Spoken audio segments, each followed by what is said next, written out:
السلام علیکم ورحمۃ اللہ وبرکاتہ۔ کروڑوں درود و اسلام ہمارے آقا مولا محمد مصطفیٰ صلی اللہ علیہ وسلم پر اور آپ کے اہل بیت اطہار پر۔ تقویٰ دو چیزوں کا نام ہے: اللہ کے خوف سے، گناہ سے بچنا، اور اس خوف کا اختیار کرنا کہ میرا رب، اس نیت سے بچنا کہ میرا رب مجھ سے ناراض نہ ہو جائے۔ اللہ کے لیے کسی گناہ کو چھوڑ دینا، یہ تقویٰ کہلاتا ہے، پرہیزگاری کہلاتا ہے، اللہ کا ڈر تقویٰ کہلاتا ہے۔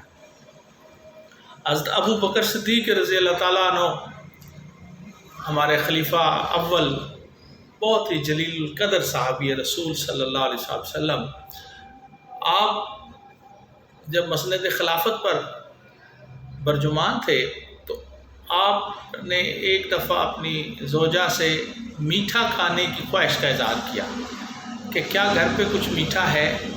تو آپ کی زوجہ نے کہا کہ آپ مجھے اتنا ہی خرچہ دیتے ہیں جو مشکل سے پورا ہو سکے، تو اس میں میٹھا نہیں بنا سکتی ہوں۔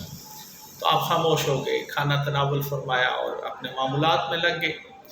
کچھ عرصے کے بعد جب کھانا کھانے لگے تو کھانے کے ساتھ آپ کی زوجہ نے میٹھا آپ کی خواہش کے مطابق آپ کے سامنے رکھ دیا۔ آپ نے کہا یہ میٹھا کہیں سے آیا ہے؟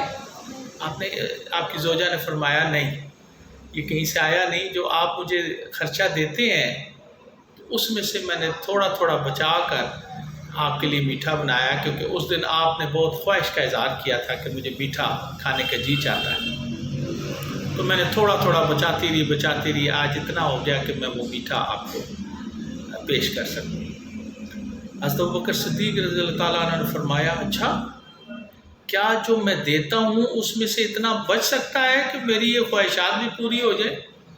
تو آپ فوراً گئے اور اب بیت المال میں سے، اپنے مشاعرے میں سے، اپنے جو ماہانہ اخراجات میں سے مزید کٹوتی کرا دی کہ یہ میرے پاس غیر ضروری آ رہا ہے، اور کم کر دو اس میں۔ کیا خوبصورت تقویٰ کا مقام تھا، کیا پرہیزگاری تھی! کاش ہمارے حکمران بھی، اللہ تعالیٰ ان کو بھی یہ توفیق عطا کرے۔ اللہ سے دعا کریں کہ اللہ ہمارے حکمرانوں کو بھی ایسا نیک بخت اور نیک صالح انسان ہمیں عطا فرمائے جو اس تقویٰ اور معیار کے مطابق عمل کرنے کی کوشش کرے۔ حضرت ابوبکر صدیق جیسی ہستی جب آخری وقت آیا تو آپ اپنی زبان مبارک کو پکڑ کر فرمایا کرتے تھے، تو نے مجھے ہلاکت میں ڈالا، مطلب کہ میں نے تجھ سے ایسے الفاظ تو نہیں کہہ دیے جس سے اللہ کی ناراضگی کا سبب بن سکے، میرا رب مجھ سے ناراض ہو جائے۔ یہ وہ ہیں جو عشرہ مبشرہ میں سے ہیں، جن کا مقام بے پناہ بلند ہے۔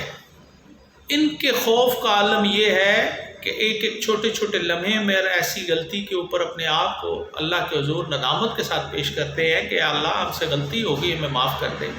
ہمارا کیا عالم ہوگا کہ اس زبان سے ہم نے کتنے لوگوں کو تکلیفیں دی، کتنے ناحق لوگوں کو ستایا، کتنے لوگوں کی دل آزاریاں کی، ہمیں پرواہ بھی نہیں، ہمیں ذرا بھی پرواہ نہیں کہ ہماری اس زبان سے کتنے لوگ تکلیف میں رہے۔ ہمارے دل میں وہ خوف، اللہ کا ڈر ختم ہو گیا، تو ہمارے لیے کیسے ہم اللہ کے حضور اپنی التجاؤں کو پیش کر سکتے ہیں؟ کیسے ہم کس زبان سے کہتے ہیں ہمارا رب ہماری دعائیں نہیں سنتا؟ رب تو کہتا ہے میری طرف توجہ دو، میں تمہاری طرف توجہ دیتا ہوں، تو میری طرف دیکھو تو صحیح، میری طرف آؤ تو صحیح۔ تم آنے کے لیے تیار ہی نہیں، تو کیسے تم ایکسپیکٹ کرتے ہو کہ اللہ تمہاری طرف اس طرح رجوع کرے جیسے تم چاہتے ہو؟ نہیں، اللہ کہتا ہے کہ تم میرے پر چل کے آؤ، میں تمہارے پر دوڑ کر آؤں گا، تم آؤ تو صحیح، تم مجھ سے گناہوں کی معافی مانگو تو صحیح، میں تمہارے گناہوں کو معاف فرماتا ہوں۔ کون ہے جو اس رب کے سوا گناہوں کو معاف کر سکتا ہے؟ وہی پاک ذات ہے۔ تو اسی کی طرف رجوع کریں، ہم اپنے دل میں گناہوں کا خوف اللہ کے ڈر کی وجہ سے رکھیں کہ اے اللہ میرا رب مجھ سے کہیں ناراض نہ ہو جائے، کہیں میں ایسا عمل کروں وہ ناراض ہو گیا تو میں کہاں جاؤں۔ یاد رکھیں کسی لمحے بھی موت کا وقت ہے، ہم سینکڑوں معاملات کر رہے ہوتے ہیں، ہمیں احساس نہیں ہوتا کہ موت کسی لمحے بھی پکڑ سکتی ہے۔ کیا ایسے لمحے میں ہم اپنے اللہ کے حضور نہ جائیں جس پر وہ ہم سے راضی ہو؟ کیا ایسا عمل کرتے ہوئے جائیں کہ جس سے ہم جب اس کے پاس جائیں تو وہ اس چیز پر ہم سے سخت ناراض ہو؟ اللہ کے غضب سے بچیں۔ اللہ تعالیٰ ہم سب کو دین اسلام کی تعلیمات کی سمجھ عطا فرمائے اور اپنا تقویٰ عطا فرمائے، طہارت عطا فرمائے۔ پاکیزگی عطا فرمائے، ایسے اعمال نصیب فرمائے جو اسے پسند ہے اور اس کے حبیب پاک کو پسند ہے۔ اللہ ہم سب کو دین اسلام سمجھ عطا فرمائے۔ السلام علیکم ورحمۃ اللہ وبرکاتہ۔